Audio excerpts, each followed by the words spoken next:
So that means I took a few days, a day or two before Friday to look at the data. Um, and it looks good, the data. Okay, I'm going to introduce Tom in a little while, so we're going to just skip quickly. So it actually increased less by 550, the virus, in terms of positives through testing. And the good news on that, it was 1,000 less the last time we all met, which would have been 2 weeks ago. The number of people who passed away rose by 92. And that's 3 more than the previous week. So deaths, and I mean, it's staying low, but the whole idea, still we're seeing sometimes increases in deaths and sometimes drops in deaths. And I guess we'll all be happy when that number's 0. So that's sad. And, you may personally know someone. I have a colleague that, knew someone who got it, let her guard down and got the virus and died just last week. So it's something to keep our guard up about. The US is at 32 million and change people with the virus. That's a rise of 183,000. And the good news on that's not a huge rise compared to the past. The bad news on the deaths, it's up 2,328 deaths. And so that we're almost at 600,000 deaths. I thought we would have eclipsed that by now, and we haven't. So I can recall, right, the 500,000 figure that we were all talking about. So, and then the highest state per capita rates. Look, Rhode Island sneaked to number 2. It's amazing, and I don't know if that's the size. This is per capita, and so it's North Dakota, Rhode Island, South Dakota dropped down 1. It was the Dakotas for a long time, and Tennessee and Utah. So, yeah, so it's amazing, and I guess some of the congressmen interviewing Dr. Fauci should probably look at these statistics once in a while, huh? Instead of focusing on a lucky state that's out of the queue somehow. This is the chart that we show you with congregate care sites and what's going on in terms of the congregate care community. And we unfortunately had some deaths, less than 5. This is data from the 28th of April. It comes out every week, as you know, on Wednesdays if you've been here before, so you can look them up yourself as well. You don't even have to use the link I provide. You can, and I'm not even sure I provided it this week. You go up and you hit EOHHS congregate, EOHHS Massachusetts, Mass, period, congregate care homes, and you'll easily get to the site. There's basically, 42 people. So it went up a couple of people who have the virus. Percentage-wise, again, we have that variance, because the state operateds are pretty small, 1/7 of the size of that of the vendor operated, what I like to call provider operated sites. Their 10 cases are actually a higher percentage impact. Again, not a huge variance, but, and that's true also when you look at recovered cases in terms of people who have had the virus.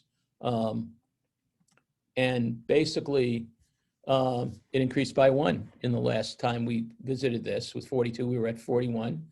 We're at 42. And again, that was, it's interesting because I think the provider run system was at 33. It dropped to 32, and then the state op went up to 10 from 9. And it was the other way 2 weeks ago when we were talking. No deaths were reported in the homes the previous week, but there were deaths in this count. And then as a reminder, you saw those numbers, 1,042 people live in state operated homes, 7,742 in private op homes. There's, by the way, 1,450 people we don't get to look at that are in shared living settings. And there's people in self-direction that I'll ask DDS, but I'm sure they're not counted in the same number either. So, and then separate from that are people who are in adult foster care or adult family care that are funded through Mass Health that we don't get statistics on because of the nature of the situation. So that's our recap. Look at that picture, Tom. I think he was 15 when we got that shot, Tom. But it's he's in pictures with many people. I was trying to get a picture of him alone. I've known Tom since the early 90s, actually. He's the CEO of the ARC in New Jersey. And as you guys may recall, some weeks ago, I had two administrative staff, leadership staff from the ARC in New York who could get into the weeds on the workforce issue, and Kim Dotson, the CEO of Indiana, and we talked workforce only. Today, we're going to obviously talk a bit about workforce. You can't talk about our field and not make one of the primary issues the workforce. So we'll spend a fair amount of time on that with Tom. but we'll also talk about some other policy issues because I have him by himself, which I think, is probably a wise move to do in the future with my good colleagues. I respect Tom a lot. I've known him. We've talked. I can't even imagine the kinds of things he's given me guidance on, which I appreciate. Before he was CEO, I don't know if it's called deputy CEO or chief operating officer, or it was one of those titles. But that's how I got to meet him, and with his predecessor. But now, really, when you look at the years we've been working together, I shouldn't even mention your predecessor, So he's got the many awards, various honors, but two of them I thought would be worth mentioning is the National Award from the ARC, Conference of Executives, the Executive Excellence Award. And then the other one I assume the New Jersey Self-Advocacy Network, Tom, you got the Humanitarian of the Year Award. So that's pretty cool to have that as, says something about him as a person, his dedication to our constituents and our friends and family members. He is totally immersed in policy. And one additional role he did, I think at the start of it, was chairing the Coalition for Direct Support Persons Living Wage. And they've taken a great approach on that, and we'll touch base on that as well, obviously. And besides policy, Tom is focused on supports, and he began Project Hire before he had his current roles, which now supports 3,000 persons in employment. And he's got Kerry Mahoney is always complimenting their family resource site at the ARC in New Jersey. So he bats lefty and he bats righty, which is a great strength to have. He understands the service system very well.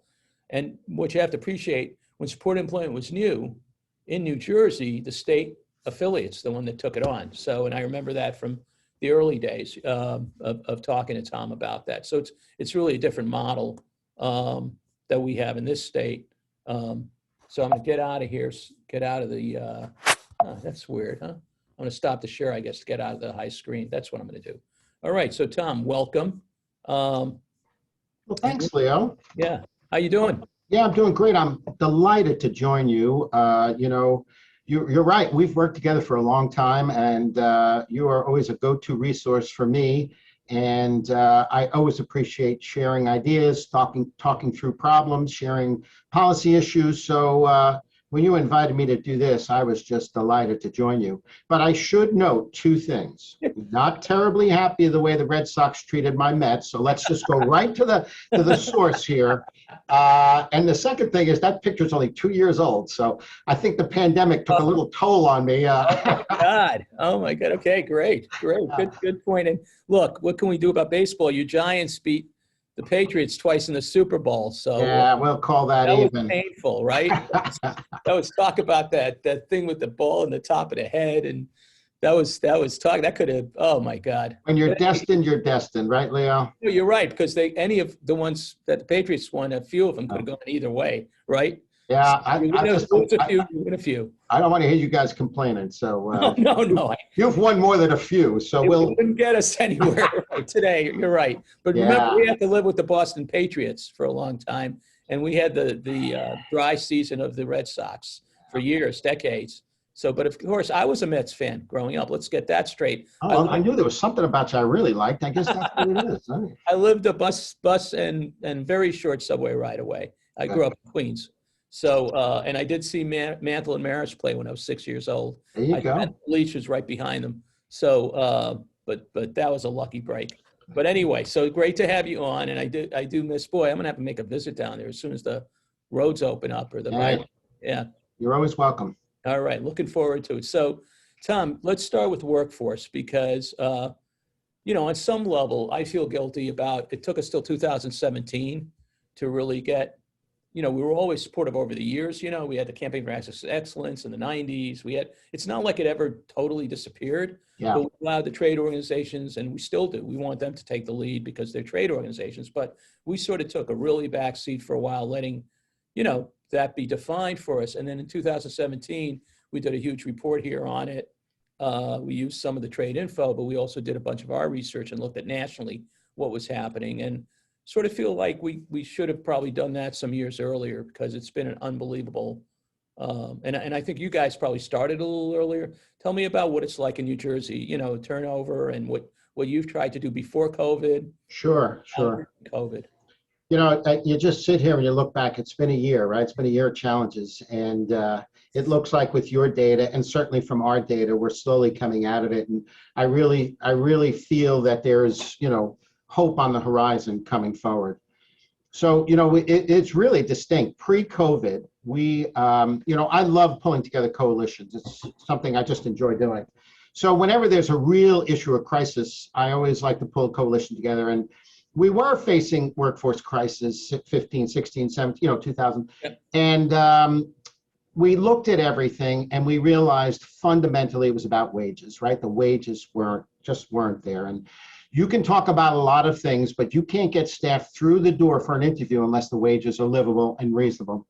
So I put together a coalition for a DSP living wage. Brought all the stakeholders together, and we really we set out a course to raise wages. And I will tell you this, our goal was to keep it at least 25% above minimum wage as we moved forward. And every year we were able to get a little bump up on that DSP wage. But it was about 2 or 3 years ago that our legislature and governor signed the minimum wage increase. So that minimum wage goes up $1 an hour every year. Again, that would have just put us behind the 8 ball if we didn't get the necessary funding from our funding sources to keep our wage for DSPs at least 25% above minimum wage. Tremendous campaign, used all kinds of social media rallies, you name it, we did it. And so, and in the beginning, we had a little bit of trouble getting our governor on board. But after 2 years into his term, he really recognized the need for this. And he has been putting the money in his budget. Last year, we got a $1.25 an hour increase. This year, we got $1.20. We're proposed for a $1.25 an hour increase. And you know what, Leo? It was working. We were doing better recruiting. We were getting more people in the door. And, all of those activities were really working. And then February, March of 20 hit, and, for the most part, all heck broke loose. New Jersey, we closed all of our programs except for the group homes. And in the group homes, we really locked the front door. I mean, in the beginning, it was really, really difficult. We had a number of outbreaks, regrettably, and unfortunately, we had a number of deaths. But coming out of the box, we didn't really have a handle on this. We didn't have the necessary PPE. Really didn't have a good understanding. And of course, we were very, very concerned about our workforce. Many people chose not to come into work. Again, it was the group homes that primarily, we had to staff those group homes. I will tell you this, of all the heroes you could point out during this pandemic, I would say to you, in the state of New Jersey, our DSPs are the true heroes, because for the most part, they did not abandon their positions. Many of them had family at home they had to take care of. All the kids were home, right? The schools were closed. Yep. And our DSPs, we had that committed group, and that group, everybody has them, that showed up every day for their shifts and kept it together, even when we were doing makeshift PPE. All right, so fast forward a little bit, we finally caught up with the PPE. We got huge donations from United Way for all the chapters of the ARC. Our Department of Human Services got us some PPE, so we got that in place. But the other piece that we were able to put in, we closed all of our day programs, and we got a retainer payment for the day program, but we were able to shift day program staffs over to the group home. Again, for those who were willing to work, and believe me, many people were nervous, did not come in. On top of that, our Department of Human Services put in a $3 an hour wage increase for people working in the group homes. So I would tell you our local chapters bumped up the salaries. We had $3 on top of that. We were able to repurpose the day program staff, and that carried us through. But I will tell you definitively, there were moments back in last March, last April, where it was really tight, to the point where we had some chapters right on the cusp of not being able to staff everything. What we were able to do, right, we're the ARC family, right? We're all part of this. We're ARC family. We put out a call to the local chapters if anybody has, some extra staff they can lend, or, and of course, chapters were willing to do that. But really, if we weren't able to repurpose those day program staff, if we weren't able to have that $3 an hour bump up, it would have been, I don't know what would have happened, but we made it through. You know, we leveled things out. Once we got over the hump, even the cases evened out. We really got good at what we were doing. We kept people safe. And, you know, we were rolling along. We had a brief blip where we opened day programs, very limited capacity. Then we had to shut them down again because New Jersey, you know, we really, we hit that second surge. Well, you had pretty the hard. Metro, but you had the whole Metro situation too, Tom, right? Both with the beginning. So Metro, just for people, you know, who are more New Englandish and Northern New England than, you know, Mid-Atlantic perspective, that, you know, New York City. So we had the situation where it started in the Berkshires, which is closer to New York, right? Yeah. And you're literally, you know, you're a metropolitan area. New Oh, York. absolutely. Stone's throw from New York. Right. Right. So you guys, you did have very high numbers in the beginning. Very high. You came down pretty well. I was, you know, so what you're describing. So let me ask you on the three, first place on the campaign right before COVID, and then we'll stick with COVID. When that money came through, it's really for people working in programs that serve people with IDD, intellectual development, correct? It's not everything I'm talking about is people working with individuals with intellectual development. So I want people to be aware, like, you know, when we went broader only because we have people that are multi-service providers. So we have fewer chapters than you, is my hunch. We've got 17. We've got some of our chapters smaller than yours, right? Because you guys had, I always say, very loyal and healthy chapter group nationally. Probably we had a mix of provider and advocacy chapters. Those advocacy chapters, when I got here, have disappeared because of the change in volunteerism in the workforce. Even though we tried to start 2 new ones early in my time here. So it's really definitively, even though we're the same in many ways and clearly our family, it's good to understand the different dynamics. And we went on a broader road because of the mix of people that contribute to us that are non-chapters. And now we're actually weighing just going down the road, more specific road, because of some political barriers, not with government, but just internally across, you know, provide trade organizations and others, you know, feeling like maybe, okay, if we're forced to go in that direction, we'll be happy to do it. And again, the difference is you went for a percentage above minimum wage. We went for a dollar figure.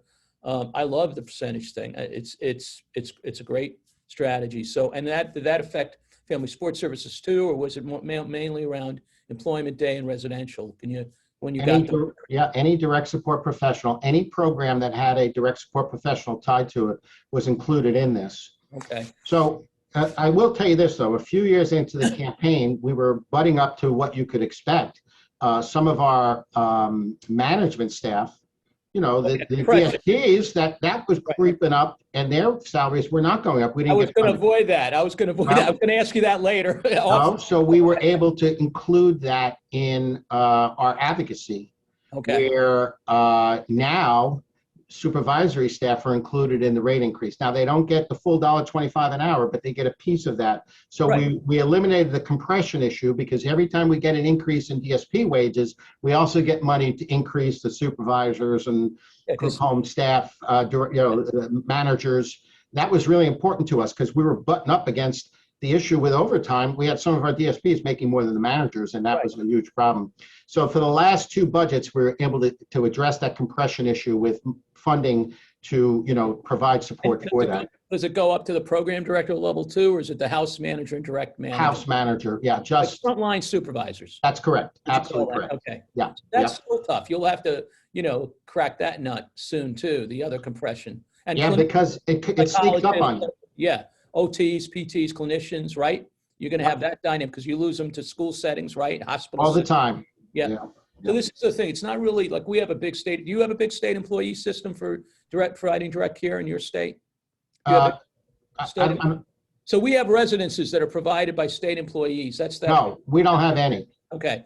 So all through the nonprofit, you know, and we have a couple of for-profits, but it's all community programs, none through the state. Gotcha. So that's helpful for people to know. And okay, so back to the COVID period when you guys, by the way, we were at precipice situation. How far away is the furthest chapter that's away driving wise? If people were to share staff, how far away would you say? I know you have the rural north end and you've got the southern From north to south, the furthest drive would be 3 hours. But we try to connect people a little closer. Sure. Oh, no, of course. I just want people to But New get, Jersey's a small state geographically, and it certainly makes my job a lot easier. But we can pretty much yeah, traverse the state if need be. okay. I wanted people to have a sense, because ours is probably 2 hours, 2.5 maybe, the worst. You'd have to pick an odd spot for Yeah, that. But yours is just longer, I think, your yeah, state. that's exactly And we it. are wide, yeah. So So go ahead. So what else as you went into the second surge? That's where you were at, I think, sharing with us. So we basically started to open up our day programs, which families are very, very desperate for us to get these programs back up. For residents of our group homes, we got a 20% bump up in our residential rates, so we could cover the shifts that normally folks are at group homes. We did a lot of virtual programming for the group home residents, things like that. So that was pretty, it was sort of okay there. But it was folks, the family members who had their sons and daughters home that really needed the break. So we slowly started getting day programs open in the fall, and then we got hit with a terrible surge in New Jersey, had to close everything down. So we're right now back at opening up our day programs. Oh, wow. But now we're really, the rubber is hitting the road. Oh, You wow. really cannot recruit DSPs, right? No one is responding to ads. No one is coming on board. We don't have the $3 an hour bump up in our group homes anymore. That ended the end of January. And now that we're opening the day programs, we can't use our day program staff over in our group homes. And we are really pressing up against a workforce crisis right now. And so we're just on the cusp. I would say within the next 2 weeks, our day programs are going to start to open again.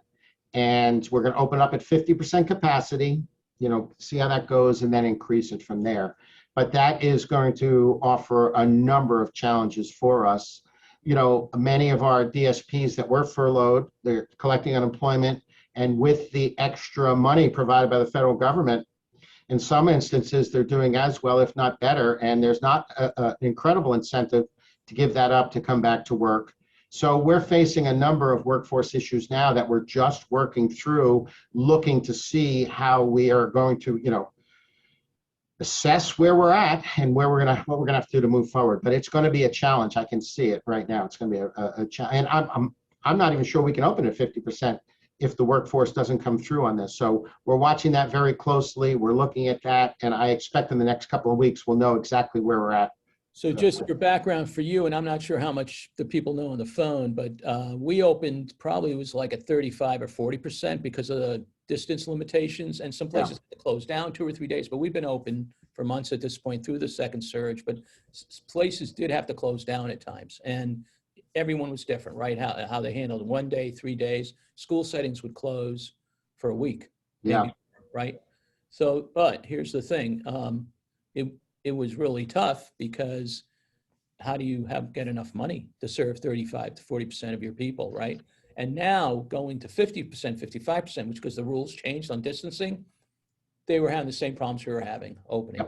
Yep. So just to know that, and then transportation on top of that, which you haven't mentioned yet, but I assume is a huge factor. It is going to be a huge factor because, many of our chapters provide transportation to and from the day programs.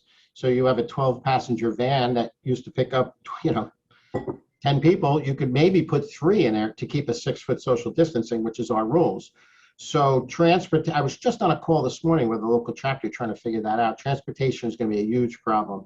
We are trying to encourage family members if they can transport through this just until we get through this crisis. But we're going to be very limited by transportation, and there's going to be a lot of requirements on those vans as far as sanitizing and the distancing. It's going to be very tricky, but we're dealing with all of those issues now, and it sounds like you've already dealt with them up in Massachusetts. Well, we're not. I mean, we're going through the pain. Yeah. Just exactly what you're anticipating is what's happening, and people and we don't now. The governor just loosened up some restrictions. We have no idea when the full opening will be, but people are feeling it'll take them 2 months. Yeah. Because some staff are staying at houses, some staff are not, some are coming back. I mean, obviously it depends each site. Now, you were meeting weekly, I bet, right, with your people, or more frequently than you might Yes, absolutely. So we had meetings of our chapters once a week, every Thursday, all through the pandemic, sharing resources, sharing what was going on. It was very, very helpful. You know, a lot of people felt isolated during the pandemic. You know, we used to get together. Again, New Jersey is a small state. Monthly, our chapters all got together. There was no issue. We come together. But people were feeling isolated, so we met on a weekly basis. We've backed that off to every 2 weeks now, which seems to be working. But we shared resources, what was working, what wasn't going on. All of the chapters said that was almost a lifeline for them getting through. So in New Jersey, we have 20 local chapters, all service providers that serve 21 chapters, 21 counties in New Jersey. So every county has a chapter. The ARC. We collectively, we serve about 10,000 children and adults with intellectual and developmental disabilities. We have a workforce of about 5,000 full and part-time staff. And, you know, we define an area, you know, every chapter is defined by a county. So, Right. you know, the willingness to share information, to support each other is right there. And I think that was critical as we got through this pandemic, or as we're getting through it. We expect our governor to make some announcements this morning. Our numbers are going in a great direction. Thank God, finally going in a great direction. So we're hopeful we get some more guidance today from the governor. But, you know, it was fascinating to me watch some of the creative things. You know, some chapters offered the opportunity for people to live in. So they had staff living in the group homes for 2 weeks at a time. And so there was no in and out and bringing the virus into the group home. Or, you know, it was fabulous to watch the community. Many community groups were making meals for our DSPs so they could take it home to their family after working. So through a dark chapter of, you know, what we went through, there were so many bright spots out there with the community support, DSPs being there for us. It was, there was a lot of good hope that came out of a very difficult time. You, and some of your chapters, you said kids, not just recreation and family support. I think you have some early intervention. Yeah, we have early intervention We providers. only have 3. How many of your chapters do you know offhand? Yeah, 6 of our chapters provide early intervention. Okay, so that was something on the top of your mind as well, then, I assume. Yeah, but so we were able to pick up as much as we could virtually on that. But for the most part, you know, there's a short window with that early intervention, right? Yeah. 0 to 3, and you lose time. That time is precious in that program. So that was really a cause for concern.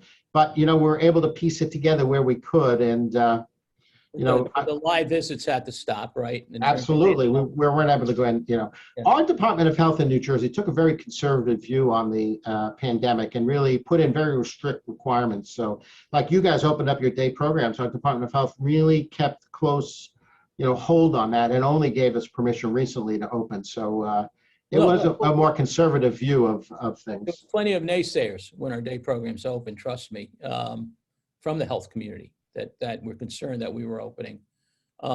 Talking about your employment services, did some of your people out of the 3,000 work? And what percentage do you know off the top of your head? Absolutely, Leo. So many of them worked, actually. Many of them worked through the pandemic. And the industries that they were working in really needed them, whether it be food stores or, you know, restaurants or whatever it may be. Our people were in demand. They were considered essential employees. And I will tell you the truth, that the employment specialists were busy throughout the pandemic. And whether it be virtual or getting out to the job sites, it was a challenge.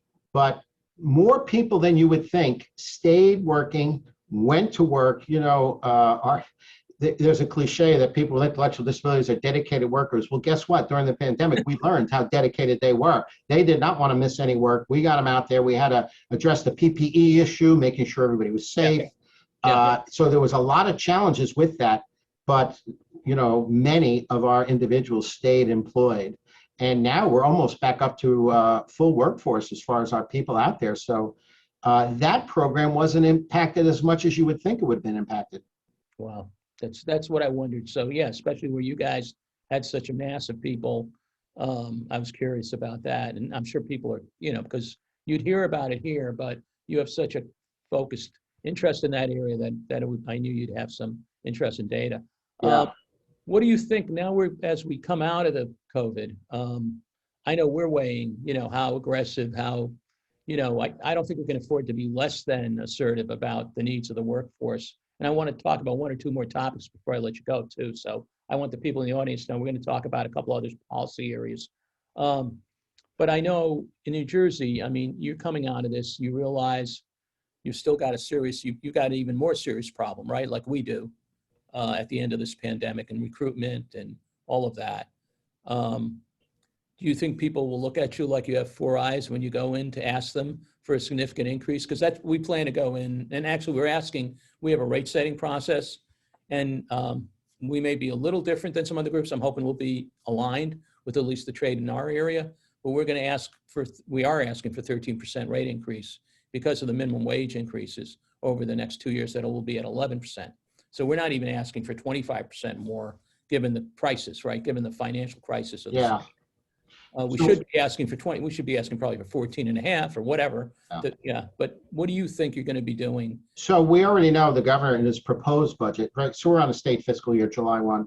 He put in the money we need for $1.25 an hour increase, again, keeping us at 25% above. So we're feeling good, but well, that will go through, right? So we're going to get that DSP wage increase. And we need that because minimum wage goes up every year. Yep.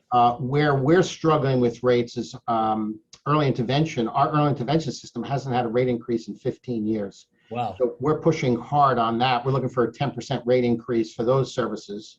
And, we're doing a lot of the legislative visits now with the members of the Budget Committee, and there's interest in that. I think we might have some success around that.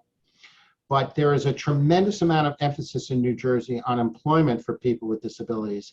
Our Senate president, who's a good friend of the ARC of New Jersey, good friend of people with intellectual disabilities, he has a daughter with Down syndrome, and he understands our issues. We're very fortunate to have him, but he is now really focused on employment. And he put in a number of bills that will impact employment for people with intellectual and developmental disabilities. Everything from requiring state agencies to hire people with intellectual disabilities, putting together a task force to look at the issues. But one of the things we're going to need is a rate increase on supported employment also. Again, those rates haven't been increased in quite a while. And if we're going to put a major emphasis on employment in New Jersey, we have to make sure our supported employment programs are robust. And, we don't want to overpromise employers and then underdeliver on employees. So we have to get those programs vibrant. We are working side by side with our Senate president, supporting this legislation going through. We see it as a very exciting time with an incredible focus on employment for people with intellectual and developmental disabilities. And there's at least 3 or 4 pieces of legislation working through our legislature right now on that issue. And the other beautiful thing on that is in New Jersey, transportation is a huge problem, right? Even we're a dense state, but we don't have much public transportation. Our Senate president has taken on that issue, and we have at least 4 or 5 bills working through the legislature to address transportation for people with intellectual and developmental disabilities. So it's all coming together very nicely. And as I tell my staff, we're not going to come out of this pandemic. We're going to burst out of the pandemic, right? We're the ARC. We go out, we're going to go out strong, and we're going to be ready, and we're going to meet those challenges. And I'm thrilled that employment is going to be such a focus in New Jersey. Awesome. Sounds like you're hitting a couple of spokes there on the wheel to go for a big win. You're part of the national effort on substantial gainful activity, which is yet another pillar that the state can't do anything about, but the fed can. You want to share with people so you can get people to work. And the good news is there's many more people that need to work that don't have the opportunity. So what's going on transportation-wise and employment bill-wise will help that. But there is also an issue of how much people can work because of their entitlements and benefits, correct? So security. Yeah, and it drives me crazy. We want folks to get out there working. We want them to be part of society in every way. We want them to work, full time if they can, whatever they want to do, and to have those limits on substantial gainful activity and have asset limits. Really, it flies in the face of what we're trying to do here. So we're very excited to work with chapters of the ARC to try to increase substantial gainful activity, increase those asset limits. And I think now is the time, right? With minimum wage going up, with everything going up, we have to increase those limits because it's really going to restrict. is it the last time Social Security increased those? Was it in the 80s or was it even earlier than that? So just for people to understand, there's a ceiling, and I used to be able to tell people exactly what that ceiling was, and you too, I bet. Yeah, yeah. I was just And it actually, when we first started working together on this a year and a half ago, before COVID hit, 2 years ago maybe. And by the way, the ARC's worked. Let me be clear: the ARC of the United States has worked on this consistently for years. It's just we got nowhere on, got somewhere on other things. And so a concerted effort began before COVID, because actually people with blindness have a higher asset, have a higher wage limit. So you hit a situation where you could lose your benefits completely because you're making too much money, but in fact, you're still vulnerable to losing your job because of your disability. You might be the first person laid off in a company, losing your health insurance, right? So that's the stuff Tom's referencing that can only be fixed federally. And again, it hasn't been touched since the 80s at least. It might be even earlier than that. So it's way overdue. That's 50 years, right? About absolutely. 40 years anyway. Yeah. You So know, think of inflation during that period. I think we'd be short-sighted if we didn't say what a great job the national staff have done on public policy in Washington. The ARC staff has just been incredible throughout this whole thing, and they're willing to grab these critical issues and really not only fight in Washington, but help coordinate the activities through all 50 states so that we can fight these together. And certainly those, SSI issues and those asset limits, and those are critical to us. And I'm honored to work alongside of our staff at the ARC of the US. They've just done an incredible job. We have about like a 4 to 5 person member team, right? Separate from the community action person, Claire, and separate from the PR communication staff. So just for people to know, it's the biggest disability office. I mean, probably second to AARP, of course. The aging community is huge, but we are, people look to the ARC in Washington, D.C. It founded the Consortium on Citizens with Disabilities, which has over 100 organizations. So thanks for putting that in there. And they're so well respected in Washington, they're just incredible. People should appreciate that's why this national, state, local thing works so Yes. well, because that's what democracy is. It's 3 levels. I want to ask you about this. Oh man, there's so many things I could ask you about. As you know, families, I'm going to ask you a quick question first, then get into the sports question.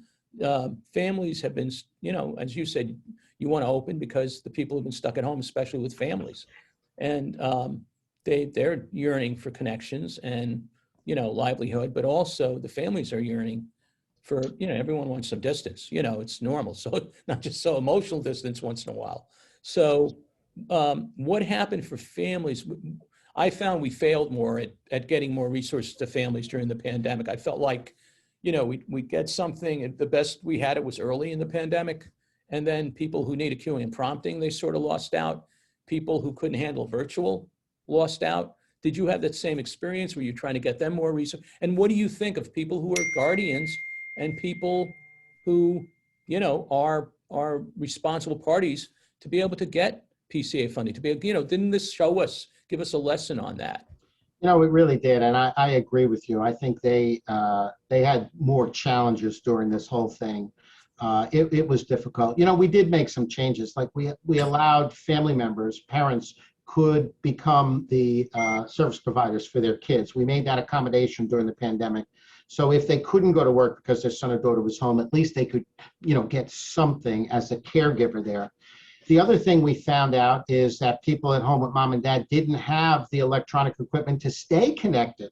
We were offering a wide array of virtual programs. Our self-advocacy program was doing healthy lifestyle programs, was doing all kinds of programs, streaming it virtually.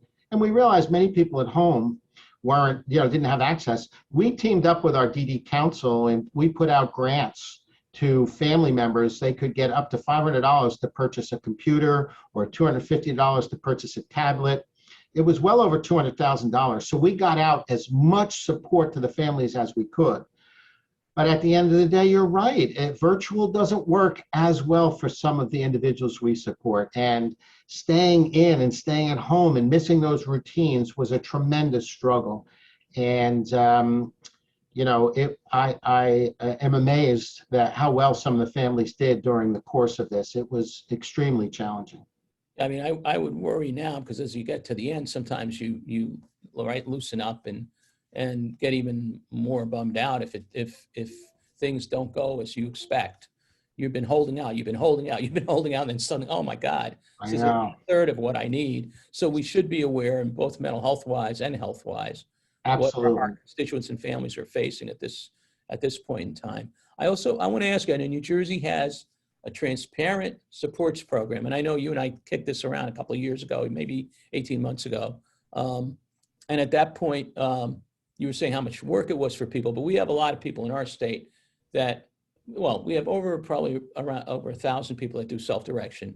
We do have programs called placement services and supported living kind of stuff, but it's not necessarily transparent in our sort of DDS milieu, okay? It is transparent, like you know what you get for PCA or adult foster care.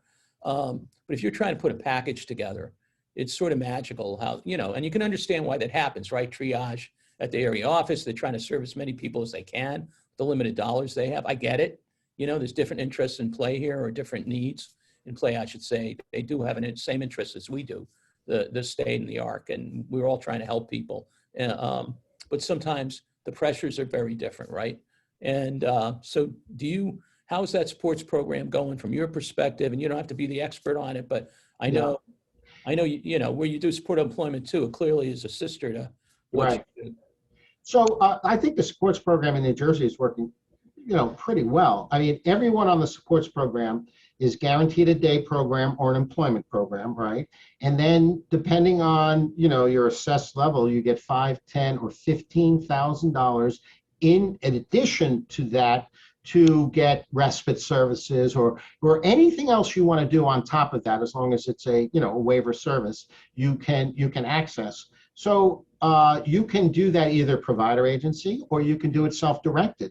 And we have, I would say, thousands of people that are self-directing those services. So, I think the budgets are fair. I think every family member would like a little more, but the budgets are fair to access a day program. And then you can get the respite or recreation programs or so many other things with that $5, $10, or $15,000 additional budget. And the other piece of it too, which I love, is if you reach your limit of your budget for your supported employment program, you can get additional dollars to continue with that support on the job. So, we have a good commitment to employment here in New Jersey also through that supports program. So, and there is no waiting list for that. Anybody who qualifies, who's eligible, can get on that supports program and get those services. Again, coming out of this pandemic, we're going to have to rebuild a lot of these things, but, the package is there for people. So that's what we'd love, to see evolving here. And we're going to be following your example, Tom, and try to do that. Hey, before we close, 12:44. I can't believe it. We end at 1:45. Anything you want to add? And then I have one last idea to throw by you. It's more of an idea.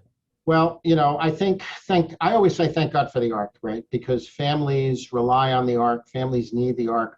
Our Family Institute, we call it the ARC of New Jersey Family Institute, really provides supports to families on every level. We had double the number of calls for information referral requests for help. And, the ARC was there for them like we always are. So I'm always proud of the incredible traditions of the ARC. But I would say to you, every chapter of the ARC through the entire country really stepped out and stepped up during this pandemic and supported folks. And I know in New Jersey, we were overwhelmed, but we met every one of those challenges. And I'm extremely proud of the staff that work here. They just did a tremendous job. Well, I'm not surprised, and I agree with you about our colleagues nationally as well. So I'm thinking your Senate president has a child with Down syndrome. Our Senate president, who's a female, had a sister who passed away who has Down syndrome. So I'm thinking maybe we can do a joint Mass New Jersey video cast, advertise it in advance. There you go. President, set some questions up for June and for the summer. What do you think? Do you think we want to you interested? Well, possibly, but I would just say that June is a really busy month for our legislation. They're closing budgets. Well, our end of fiscal year is June too, so probably. So that might not be the best timing, Leo, but I love the idea. September, probably September, right? Better idea. See, Tom, see why I respect him so much? Here he is, reining me in. Hey, buddy, let's not get carried away. June. That's all right. Oh my God. So we'd get easily at least one cancellation, if not two, right? If it was in June. There you go. So look, thank you so much for coming. Great closing comment about the ARC, and and again, you happen to have provider chapters. I have provided chapters now out of just people going out of business, but the reality is we also represent the whole community in our advocacy, not just chapters. Even though the chapters are foundation of what we do historically and in our present state, we have other organizations that are partners. We have advocacy groups that partner with us. You mentioned the DD Council. You know, we have a close relationship with the LEND programs in the state. You know, so there's many partners we have: Mass Families, Mass Advocates Standing Strong. So many. I'm sorry if I didn't mention your organization, Disability Law Center, Center of Public Representation. But again, we have these great relationships because we're the ARC, and you're the ARC. You know, together make a difference nationally and in our state and in our locale. So thank you, Tom, for being with us. Well, I have great respect for the ARC of Massachusetts and for you, Leo. It was an honor to join you today, and I had a lot of fun with it. So thank you very much for including me in Leo Live. And pleasure. All right, buddy. Take care. Great seeing you. Take good care. Bye-bye. Bye, everybody. No time for questions today. Sorry about that. Thanks for listening in. Take care. Bye-bye.